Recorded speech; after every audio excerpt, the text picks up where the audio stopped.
Conversations on Reference. My name is Simon Aristeguieta, and this is your weekly podcast on libraries and librarianship.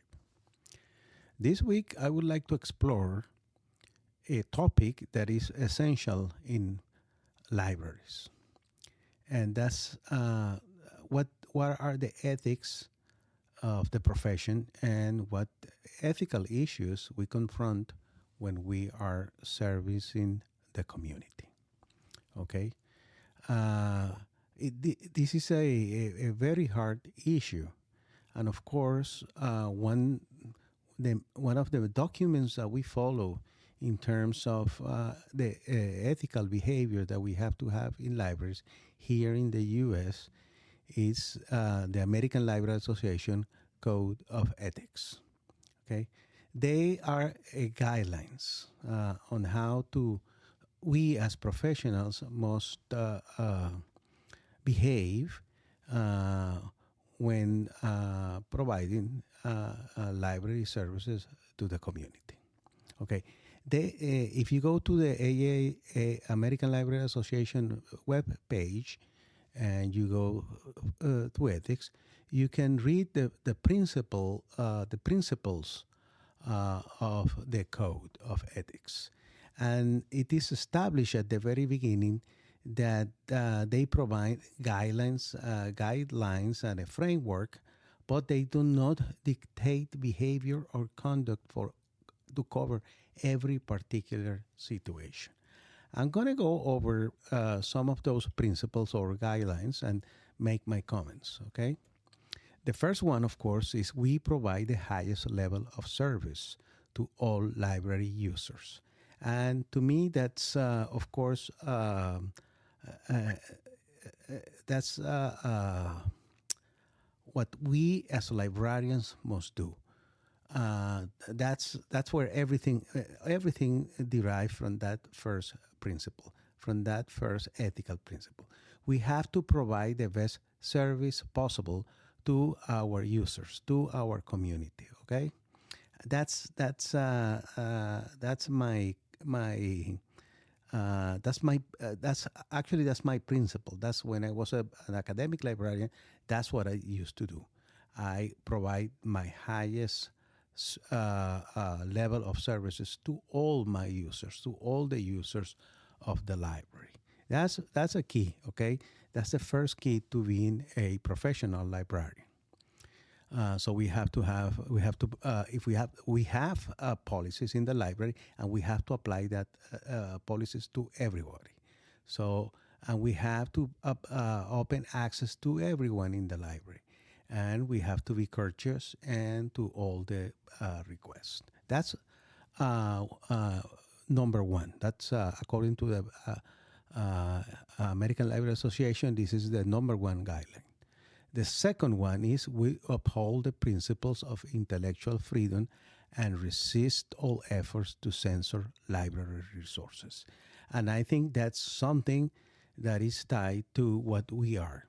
We shouldn't be censoring any material that is in the library collection. Okay, we may and we should have a library collection policy or collection policy, and that collection policy will provide with the guidelines of what are supposed to be our holdings, our library holdings. Once we have those holdings, every member of the community have to have access to what we have in the library. Okay, of course, if we're talking about children, then there is a difference. Parents are the ones who can tell children or the child, what to read and what to see. Okay, but every adult user must have the freedom to access all the resources that we provide in the library. We cannot censor what we have according to our own worldview. We have to provide the same access to all users. The third one, it's also a key issue too in terms of ethical issues. We protect each library user's right to privacy and confidentiality. In other words, if we do a reference interview or a reference transaction, we cannot be around telling anybody what the reference transaction was about because we have to protect the confidentiality of our user.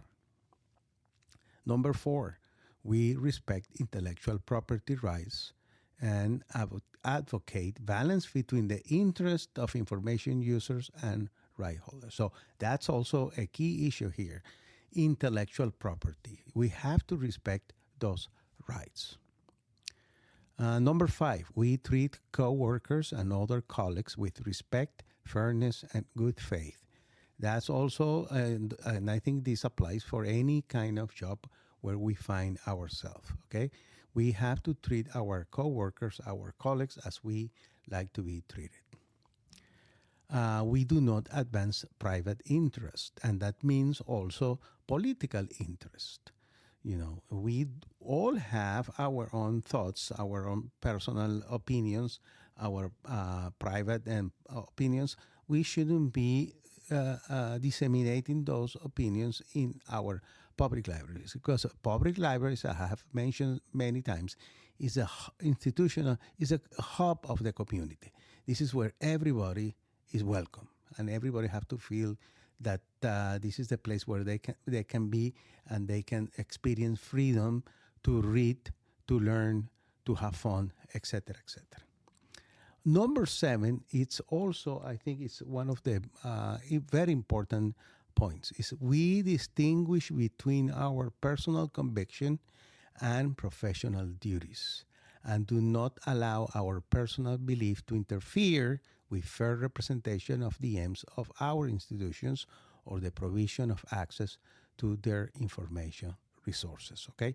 So we personally may have a point of view, our own morality, but that doesn't, that morality should not interfere in the service that we are providing to our users, okay? We have to differentiate both. And if by any reason you cannot do that, well, you shouldn't be working with in the library then, because the library is a public institution. It belongs to the public. It belongs to the community, okay? Of course, number 8 is we strive for excellence in the profession by maintaining and enhancing our own knowledge and skill. We have to be lifelong learners, okay? We have to keep up to date with information sources and information technologies. Why? Because we should, as we said before in one of the principles, we should aim at providing the best service possible to our users and to our community. Number 9, we affirm the inherent dignity and rights of every person. That's another given that I feel so close to it, to that principle. You know, we have to respect the dignity of every human being, okay? So these are the 9 principles that are from the American Library Association Code of Ethics, and I welcome you to go to their page, to the web page, and to review them. I'm going to put the link in the podcast so you can go and see what, read by yourself the ALA Code of Ethics, okay? So library, like any other profession, has a set of ethical principles, okay? Think about what lawyers must do. If you're a public defendant and you are asked to defend somebody who has committed a horrible crime, well, you have to do everything within the confines of the law to prove the innocence of that person, to defend that person, even though you know that that person may be the most horrible criminal. But you cannot confuse your morals with with the ethics of your profession. Those are, you have to keep them separately. I know that's not easy to do. I am very fortunately that I have never had any ethical dilemmas while being a librarian. But I know some of you has confronted that. And each particular situation, of course, you have to use also your common sense. Okay, like the same ALA code of ethics established. This is not to cover every particular situation. These are general principles. Okay, intellectual freedom, I think, is also one of the main principles, and that means that we have to provide access to information to all our patrons and our users, and as long as they are in our library collection. Okay, we cannot censor materials that we have in our collection, in our holdings, just because we don't feel that this or X or Y user cannot benefit from that source. If we, as librarians, as professional librarians, we have developed a policy in terms of what materials are the library going to provide, are going to be part of the holdings, then we have to provide access to those materials. If we don't feel that these materials are appropriate to have in our library, then we don't have them, okay? Because the policy have to apply to everybody, to all the users, okay? There are many sources that are controversial, are very unpopular, but still, if we have them in our collection, anybody or who wants to come to the library and see those resources should be welcome, and we don't have to censor that, or we don't have to restrict users to see, read, review, and listen to those materials. We have to advocate for intellectual freedom. And of course, as I said before, and it's one of the main principles from the American Library Association, we have to resist censorship efforts. Privacy. That's and I mentioned that, and it's in the guidelines from the Code of Ethics of the American Library Association, the privacy and confidentiality. Okay, that's something that we, as professionals, have to be very concerned about. Okay, imagine that you are a doctor, a medical doctor, or that you are like a pastor or a priest, and somebody tells you something. Well, you have to keep that information confidential. You cannot, by any stretch of the imagination, make that person's identity public. Unless, of course, that person is going to harm him or herself, or is going to harm somebody else. But if it's about reading something that is in your library holdings, that should be totally confidential. You cannot tell anybody about what that person wants to read, or if that person and you have gone through a reference interview, a reference transaction, you cannot make public the identity of that person. Another interesting thing that I have read for many years, is access to information technologies and access to information. There is what we call nowadays, not now, but we have been calling that for the last maybe 15 to 20 years, the digital divide. Because there are those who have access to information technologies and know how to use them, and there are those who don't have that access. We may believe that everybody has what we have access to, like computers, the internet, Wi-Fi, and so on, cell phones, and so on. But that's not actually a fact. Many people don't, because of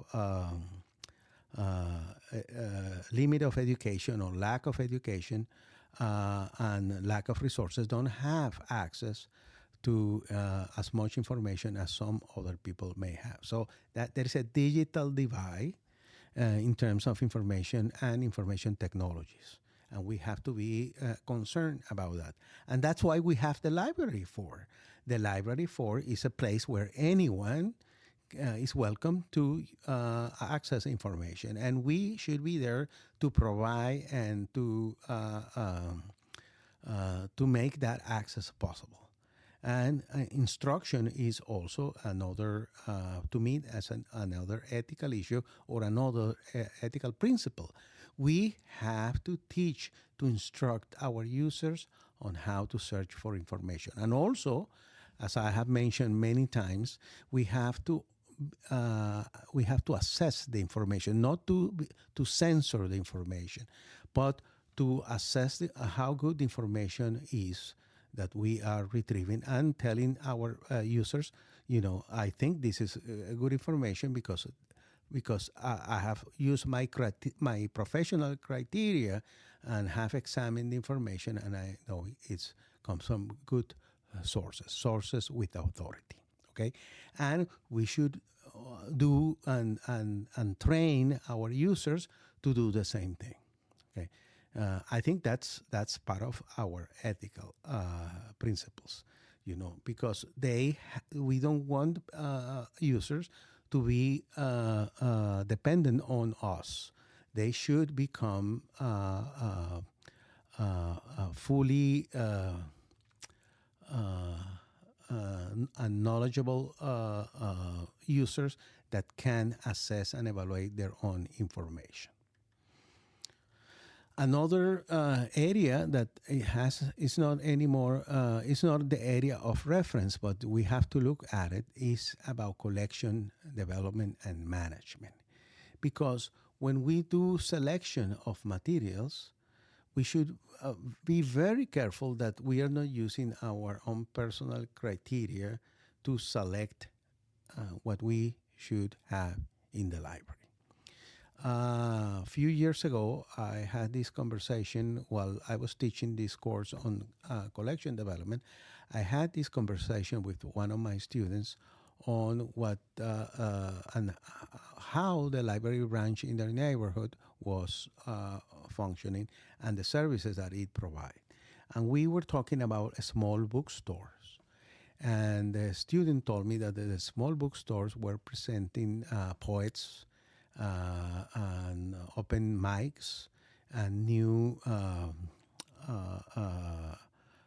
books, and new writers, and the library wasn't doing that. And I asked them, well, why don't they have programs for new authors in the library? I said, well, because that all comes from the main library, and the local library branch don't have the funding and do not have the freedom to decide on those programs. And I asked the student, what about those new books that are being published by members of that community, of that neighborhood? Well, they are not in the library either, because all the decisions on collection management and collection development come from the main office, okay, from the Department of Collection Management.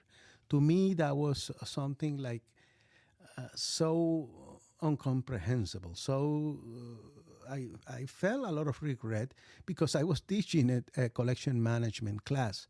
And one of the things that you do when you're deciding on what you want in your collection is to know your community. You have to do a community analysis. You have to talk to people. You have to see what their information needs are, and then you have to develop your collection according to the needs of the users that you are serving, according to the users of your community. Well, in that big system, I'm not going to even name names, they weren't doing that. They were just taking the decisions with the standards, resources that they need, and that's what they would send to every branch of that big library system.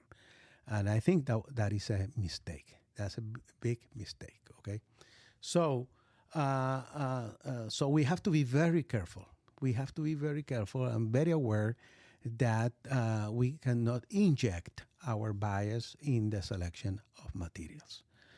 Just as we don't have the right to censorship, we don't have the right also to manage and develop our collection according to our own morals and our own understanding of the world. Okay, we have to understand, we have to comprehend that we serve a diverse community. Okay, the users are not all the same. They are different, and they have different interests, and they want to expand their horizon in different ways, and they need different information sources. So one of the things that we do in the library is to serve that diverse community. Okay, and I have about this before. When we talk about diversity, it's not only about ethnic background, or it's about religion, it's about age, it's about profession, it's about level of education, etc., etc. So there are many ways that we can confront diversity, and we have to make sure that we have the resources to address the information needs of the whole community. Okay. Okay, this is our podcast for this week. I hope you enjoy uh, the topic of today, ethics. And if you have any question or comments, please let me know. I'll see you next week in the next episode of Conversations on Reference. Thank you so much.